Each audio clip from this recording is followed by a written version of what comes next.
that they kept Memphis in striking distance. Memphis had themselves a hell of a game. Their running back, Henderson, Daryl Henderson, was just a monster. 31 carries, 199 yards, and a touchdown. He was unstoppable. Except for the time that they stopped him. Yeah. But still. Jackie fucking Bradley Jr. Did he just hit a home run? Yeah. Looks like he just hit a grand slam. Big cash in. Yep. Sorry, we changed it. We're no longer watching the baseball game.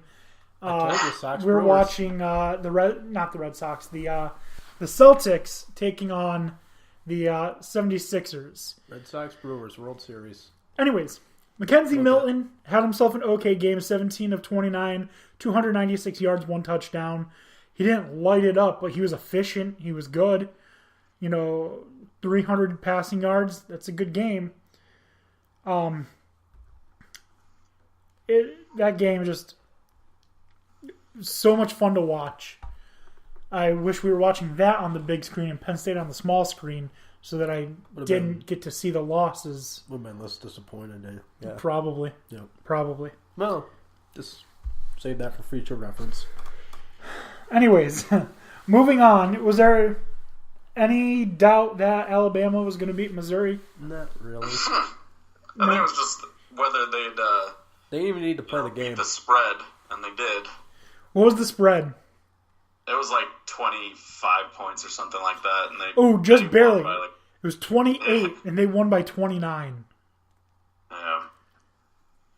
I'm surprised that they didn't win by more, honestly. Alabama, obviously, head and shoulders above Missouri. Tua was a modest 12 of 22 for 265 yards, 3 touchdowns. The real star, if you ask me, was wide receiver Jerry's Jeudy. Fantasy team. Yeah, he's a stud, Jerry Jeudy. Yep. He had only 3 catches for the entire game. But in those 3 catches, he had 147 yards. He averaged almost 50 yards a catch. Take him a chunk at a time. Like, what? Could you imagine? Yeah, I had a game where I averaged 50 yards a catch. Yeah. Oh, yeah. That's NFL quality right there. Maybe he'll be the Cowboys' number 1 wide receiver in a couple years. Maybe. Who knows? Anyways. Buffalo sure as hell doesn't want him. Nope. Another big upset in the top 10. And Dan O'Shea, you regret this one, I'm sure. Iowa State 30, West Virginia 14. Yep. Will Grier was absolutely useless on my fantasy team this week. Absolutely useless. Yes. Not a good game for them at all. They looked like they were lost out there. Yeah. I'm just gonna go ahead and say that I will not. The 3 quarterbacks that I have on my college fantasy team are Drew Lock from Missouri, Will Grier, and Tua Tagovailoa. I almost picked up Tua. You're lucky you got him. Guess which quarterback I didn't start. You didn't start Tua. I didn't start Tua Tagovailoa. I can't say the guy's name. Taga. Vi. Loa. Tongue twister. Yeah, Tua Tagovailoa. Yeah. Anyways, no, I did not start Tua Tagovailoa. I started Will Grier. I didn't start Eric Dungy. How did Eric Dungy do? I didn't even look. I was so sold on McSorley, and he didn't do so well. But for the hell of it, I'll look it up. Yeah. Will Grier was useless. Another upset. Number 16 Miami falls to Virginia. 16-13. Let's see. Virginia is now 4-2. Miami is now 5-2. Virginia's quarterback, Bryce Perkins, not very good. He was an inefficient 12 of 21 for 92 yards, 3 interceptions. Jesus. And they won. Yeah. How's that happen? Oh, well, you play the Miami Hurricanes. There was only 1 touchdown scored in the entire game. No, that can't be right. Oh, no, there's not. There were 2. Okay. Yeah, a 7-yard run for Virginia and an 11-yard run for Miami.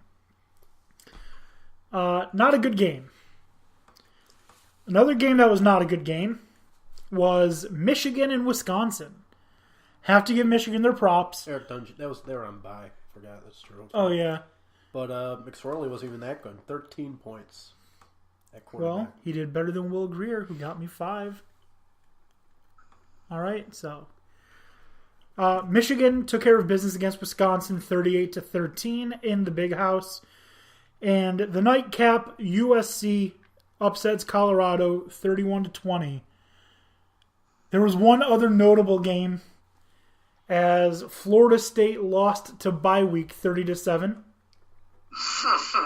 Saw that meme somewhere. I thought it was hilarious, so I had to just shout it out. But USC upsets Colorado. That makes 1, 2, 3, 4, 5, 6, 7 top 25 upsets this week. Damn. Wow. Yep. Yeah, and if you count the ones where it was really close, you almost had South Florida go down, so that would have been 8. You almost had Pitt go down, that would have been 9. You almost had Texas A&M go down, that would have been 10. And you almost had Texas go down, that would have been 11. Almost had Central Florida go down, that would have been 12. Yeah, could have had almost half of the top 25 go down. Crazy. How crazy is that? That's ridiculous. I could top it with one more. What's that? Kind of a unique thing, but if you had bet the over in Arizona versus Utah, you still would have lost. Well, I mean, Utah, just absolute. Can we just Combined 52 points. When we had Gauze on the show with us, we were going through some of the Heisman hopefuls and players to watch. Khalil Tate. And we talked about Khalil Tate. Boy, does he suck. Yeah. Boy, does he. I was really hoping when we did our fantasy draft that he would fall to me. He didn't, and I am so happy that he did not. Because he sucks. No problem. The thing that upsets me or irritates me, and Yahoo, you need to change this about your fantasy. Why are we limited to only Power 5 teams? That's really annoying. I want the whole league. Yeah, I want all 130 whatever. I want independence. I want FCS. I want it all. I mean, I understand not doing FCS, but like there are players that I would want that are not on Power 5 teams, like quarterback McDonald from Hawaii. Kid's lighting it up. Why can't I pick him?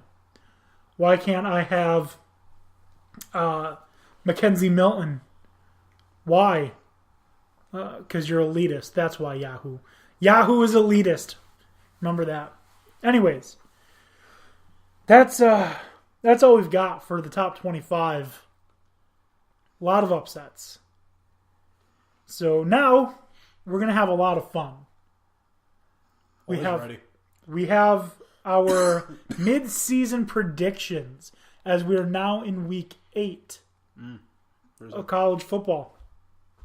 Week 8. So what we're going to do is we're going to say who we think should be coach of the year halfway through the season. Who we think is going to win the Heisman halfway through the season, of course. The college football team that has surprised you the most. The team that disappointed you the most. And then we're going to give our updated predictions for the college football playoff. I don't know if you guys remember your teams, but my 4 were Alabama, Virginia Tech, Wisconsin, and Washington in that order. I was wrong. Wisconsin, Virginia Tech are bad football teams. However, Wisconsin is the worst. Washington's still a good team despite multiple losses, but there's no way they're making the playoff. So, you guys ready to hand out some awards and make our predictions? Let's do it. All right, so we'll start with our Coach of the Year. I'll go first. So this is going to be, for me, an easy pick. I'm looking at a coach that really makes a difference in a team, a tangible, visible difference. And to me, you have to look no further than Luke Fickell at Cincinnati. He's at this point in all of last season, actually, they were 4-8. He's got them at 6-0 halfway through the season. He's got more wins halfway through the season this year than they had all of last year for a team that is very, very good in an underrated American Athletic Conference. I think for me the choice is easy. Despite the fact that he's an Ohio State guy, Luke Fickell is my choice for Coach of the Year. Interesting. All right. So, who wants to go next?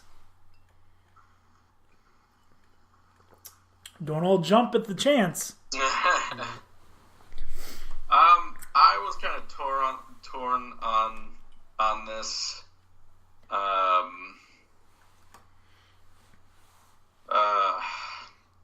I like your pick.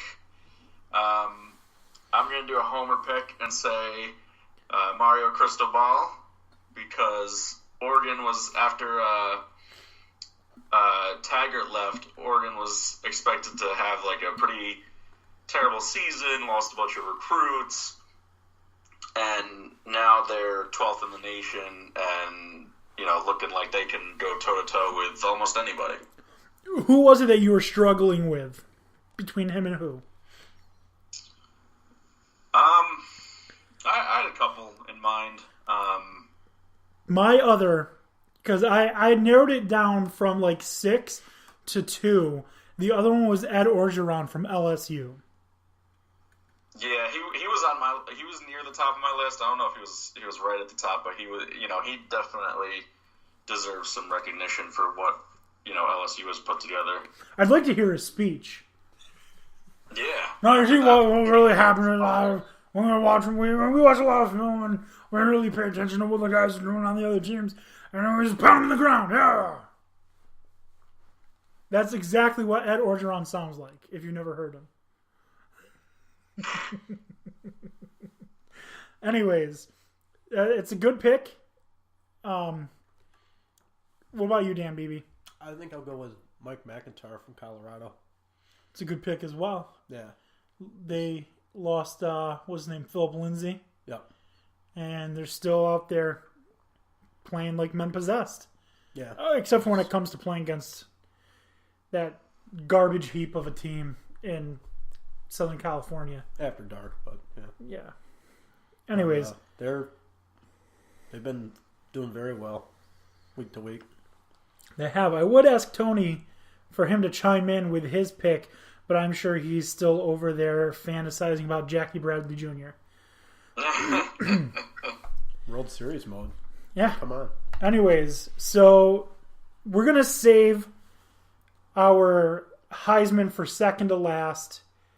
So we're going to go next into our team that has surprised you the most. And it was tough for me. There were two teams that really I thought deserved this. The honorable mention is Texas, because I expect them to be absolute dog shit. And while they're still not a good football team, they're better than where I thought they would be. That being said, they were the runner-ups. Runners-up? Runners-up, I think, is the correct term. Because I have no idea where Kentucky came from. Kentucky just blew my mind. They're a basketball school. This season, for the first time since like the 50s, Kentucky and Duke were ranked in football at the same week. It's insane. And Benny Snell, Like, I don't give this guy enough credit because I don't think he's